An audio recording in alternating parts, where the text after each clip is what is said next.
Necə? Zərdab rayonunda meşə zolağı prezidentin sərəncamı ilə məhv edilib? Sual olaraq oxuyanda belə təəccübdən adamın gözləri böyüyür. Amma nə qədər təəccüblü olsa da bu sözləri Zərdab rayonunun Yuxarı Seyidlər kəndində Kürqırağı ərazidə Tuqay meşə zolağının demək olar ki, axırına çıxan körpü bina tikinti MMC-nin məsul əməkdaşı Məhəmməd adlı şəxs özü şəxsən bizə deyib. Məhəmməd bəy bunu niyə deyib, biz danışaq, siz qulaq asın. Doğru Xəbər az xəbər verir ki, redaksiyamıza Zərdab rayonunda böyük bir meşə zolağının məhv edilməsi ilə bağlı məlumat daxil oldu. Məlumatı dəqiqləşdirmək məqsədi ilə əməkdaşlarımız rayonun Yuxarı Seyidlər kəndinə gedib, deyilən ünvanda olub, vəzifəli şəxslərin bir zad özlərinin nəzarəti altında törədilmiş yaşıl terrorun nəticələrini lentə alıblar. Qeyd edək ki, əldə etdiyimiz məlumata görə həmin ərazidə Dövlət Su Ehtiyatları Agentliyinin layihəsi əsasında suvarma üçün beton kanalın çəkilməsi nəzərdə tutulub. Bu işləri həyata keçirən isə ya təsadüfdənmi, ya məqsədli şəkildəmi əvvəllər Melorasiya və Su Təsərrüfatı Açıq Səhmdar Cəmiyyətinin, indi isə Dövlət Su Ehtiyatları Agentliyinin tenderlərin tez-tez qalib olan podratçı şirkət Körpü Bina Tikinti MMC-dir. Podratçı şirkətin sözügedən ərazidəki məsul şəxsi Məhəmməd bəyə bələdçiliyi isə Bıçaqçı, Sileyli və Yuxarı Seyidlər kəndlərinin su mirabı işləyən Hüseyin Rəhmanov edir. Bizə verilən məlumata görə Hüseyin Rəhmanov da fürsət bu fürsət deyib, mövcud durumu öz xeyrinə dəyərləndirməyə başlayıb. Belə ki, o məhv edilmiş meşə zolağının bir hissəsini yavaş-yavaş öz pay torpaqlarına qatıb, təsərrüfat sahəsini genişləndirir. Materialları əldə etdikdən sonra Doğru Xəbər Az İnformasiya Agentliyinin direktoru Kamal Əsgərov adı çəkilən tərəflərinin də mövqeyini öyrənmək məqsədi ilə birinci növbədə podratçı şirkətin məsul şəxsi olduğu deyilən Məhəmməd bəyə zəng etdi. Məhəmməd bəy jurnalist adını eşidən kimi iş vaxtım bitib, mən cavab verə bilmərəm deyib, cavab tapa bilmək üçün növbəti günə qədər vaxt qazandı. Hüseyin Rəhmanov isə Məhəmməd bəyə nisbətən biraz təcrübəsiz davrandı.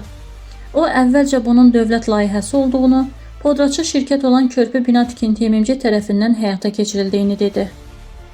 Sözügedən ərazilərin bir qismini öz pay torpaqlarına qatmasının dövlət layihəsi ilə nə kimi əlaqəsi olduğunu soruşduğumuzda isə o gah bizə məlumat verəni, gah da bizi təhdid eləməyə başladı.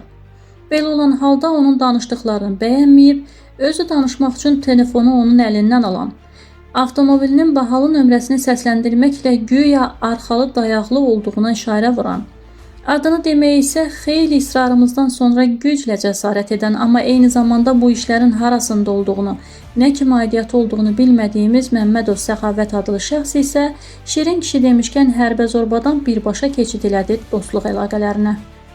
Tanımadığımız müxbir tanışlarının adını çəkməklə bizə zeytun budağı uzadan Səxavət bəy də Hüseyin Rəhmanovun ümidlərini doğrulda bilmədi.